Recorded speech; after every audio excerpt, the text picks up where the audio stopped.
ഖലിസ്ഥാൻ ഭീകര സംഘടനകൾക്ക് ധനസഹായം നൽകുകയാണ് കാനഡ ഇപ്പോഴും. ബബർ ഖെൽസ അടക്കമുള്ള ഖലിസ്ഥാൻ സംഘടനകൾക്ക് പണം നൽകി വരുന്നതായി കനേഡിയൻ ധനമന്ത്രാലയം തന്നെയാണ് സ്ഥിരീകരിച്ചിരിക്കുന്നത്. സ്വതന്ത്ര പഞ്ചാബിന്റെ പേരിലാണ് ധനസഹായം. വിവരങ്ങളുമായി ഡൽഹിയിൽ നിന്നും എസ് നന്ദഗോപൻ ചേരുന്നു.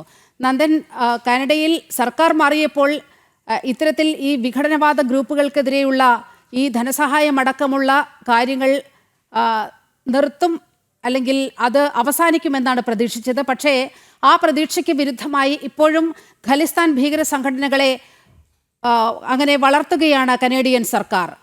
വിഘടനവാദ സംഘടനകൾക്ക് പണം നൽകി വരുന്നതായി കനേഡിയൻ ധനമന്ത്രാലയം തന്നെ സ്ഥിരീകരിച്ചിരിക്കുന്നു. എന്തൊക്കെയാണ് വിവരങ്ങൾ പുറത്തു വരുന്നത്?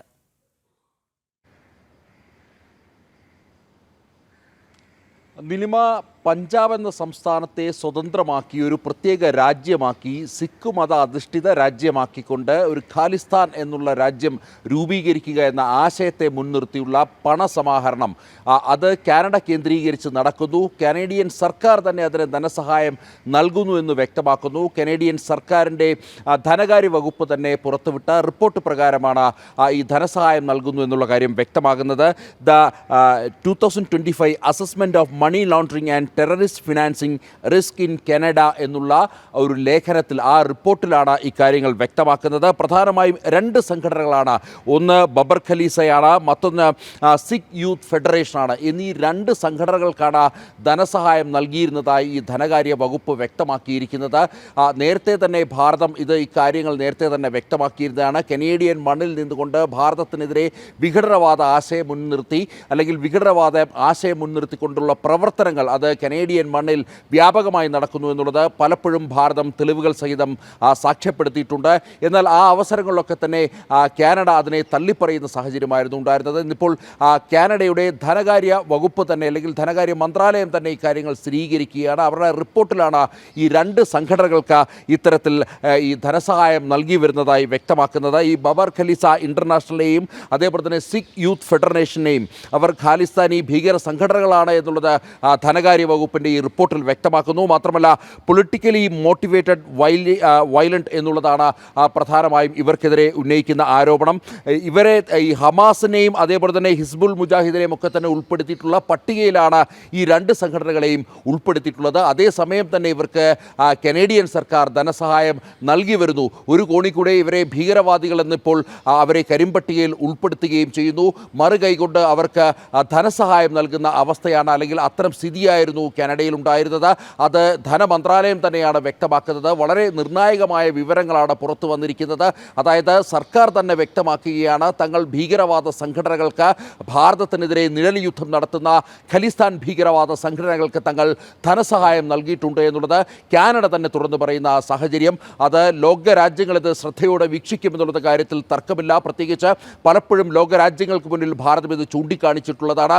കനേഡിയൻ മണ്ണിൽ നിന്നുകൊണ്ട് ഭാരതത്തിനെതിരെ യുദ്ധം നടത്തുവാൻ, നിഴൽ യുദ്ധം നടത്തുവാൻ വേണ്ടി ഖാലിസ്ഥാൻ ഭീകരവാദ സംഘടനകൾക്ക് പാലൂട്ടുന്നത് കാനഡയാണ് എന്നുള്ളത് പലപ്പോഴും ഭാരതം തുറന്നു കാട്ടിയിട്ടുള്ളതാണ്. ഇപ്പോൾ ലോകരാജ്യങ്ങൾക്ക് മുന്നിൽ തന്നെ കാനഡ തന്നെ തുറന്നു പറഞ്ഞിരിക്കുകയാണ് തങ്ങൾ ഈ ഭീകരവാദ സംഘടനകൾക്കും അത് ഹമാസിനെ പോലെയുള്ള ഭീകര സംഘടനകളെ ഉൾപ്പെടുത്തിയിട്ടുള്ള ആ പട്ടികയിലുള്ള ഈ സംഘടനകൾക്ക് തങ്ങൾ ധനസഹായം നൽകുന്നു എന്നുള്ളത് കനേഡിയൻ സർക്കാർ തന്നെ തുറന്നു പറയുന്നു. സ്വാഭാവികമായും ലോകരാജ്യങ്ങൾ ഇത് വീക്ഷിക്കും, ഇത് ശ്രദ്ധിക്കും എന്നുള്ള കാര്യത്തിൽ തർക്കമില്ല. നീലിമ, സ്വാഭാവികമായും നമ്മുടെ വിദേശ മന്ത്രാലയത്തിൻ്റെ പ്രതികരണം വരേണ്ടതുണ്ട്.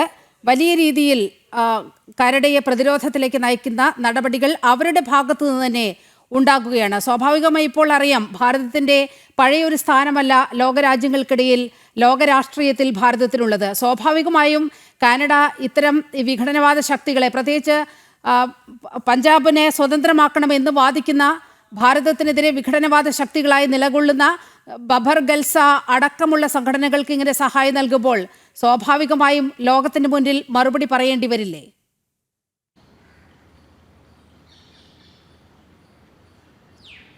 തീർച്ചയായിട്ടും ബബർ ഖൽസ ഇൻ്റർനാഷണൽ എന്നുള്ള സംഘടന ഭീകരവാദ സംഘടനയാണെന്ന് പലപ്പോഴും ഭാരതം ചൂണ്ടിക്കാണിച്ചിട്ടുള്ളതാണ്. മാത്രമല്ല ഈ സിഖ് യൂത്ത് ഫെഡറേഷനും ഇത്തരത്തിൽ തീവ്രവാദ പ്രവർത്തനങ്ങൾ നടത്താറുണ്ട്. പ്രത്യേകിച്ച് ഭാരതത്തിനുള്ളിൽ തന്നെ ഈ രണ്ട് സംഘടനകളും പലപ്പോഴും അനിശ്ചിതത്വം സൃഷ്ടിക്കാറുണ്ട്. അവർ ഈ അക്രമങ്ങളൊന്നും നടത്തിയില്ലെങ്കിൽ കൂടി, അതായത് നരേന്ദ്രമോദി സർക്കാർ അധികാരത്തിൽ വന്നതിൽ പിന്നെ ഇത്തരം ഭീകരവാദ സംഘടനകൾക്ക്, ഖാലിസ്ഥാൻ സംഘടനകൾക്ക് ഭാരതത്തിൽ ഒരു തരത്തിലുള്ള സ്ഫോടനങ്ങളോ ആക്രമണങ്ങളോ നടത്താൻ കഴിഞ്ഞിട്ടില്ല. മറിച്ച് അവർ മെട്രോ പില്ലറുകളിലും, ഡൽഹിയിലെ മെട്രോ പില്ലറുകളിലും ഇത്തരം തൂടുകളിലും മറ്റും ഇത്തരം മുദ്രാവാക്യങ്ങൾ എഴുതുന്നതിനപ്പുറത്തേക്ക് കാര്യമായ രീതിയിലുള്ള വിഘടനവാദ പ്രവർത്തനങ്ങൾ ഭാരതത്തിൻ്റെ ഉള്ളിൽ നടത്തുവാൻ വേണ്ടി ഇത്തരം ഖാലിസ്ഥാൻ സംഘടനകൾക്ക് നരേന്ദ്രമോദി സർക്കാർ അധികാരത്തിൽ വന്നതിൽ പിന്നെ സാധിച്ചിട്ടില്ല എന്നുള്ളതാണ് യാഥാർത്ഥ്യം.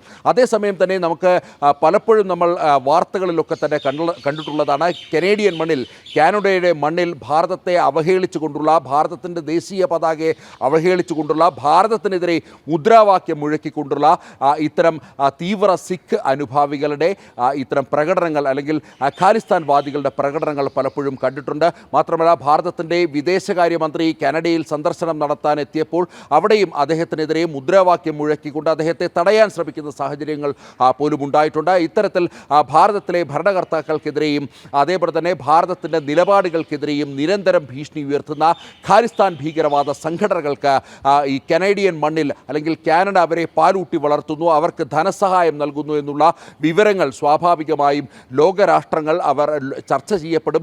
ഇത്തരം തീവ്രവാദത്തിന് വേണ്ടി കനേഡിയൻ മണ്ണിൽ നിന്നുമുള്ള ഫണ്ടിങ് അത് ഏത് തരത്തിൽ ലോകരാജ്യങ്ങൾക്കാകെ വിപത്താകുമെന്നുള്ളത് ലോകരാജ്യങ്ങൾ ചർച്ച ചെയ്യപ്പെടും. മാത്രമല്ല UN അടക്കമുള്ള അന്താരാഷ്ട്ര ആഗോള സംഘടനകളിലേക്കും ഈ കാര്യങ്ങൾ എത്തപ്പെടുമെന്നുള്ള കാര്യത്തിലും തർക്കമില്ല. നീലിമ. ശരി, നന്ദഗോപനാണ് ഡൽഹിയിൽ നിന്നും വാർത്തയുടെ സമഗ്ര വിവരങ്ങൾ പങ്കുവച്ചത്.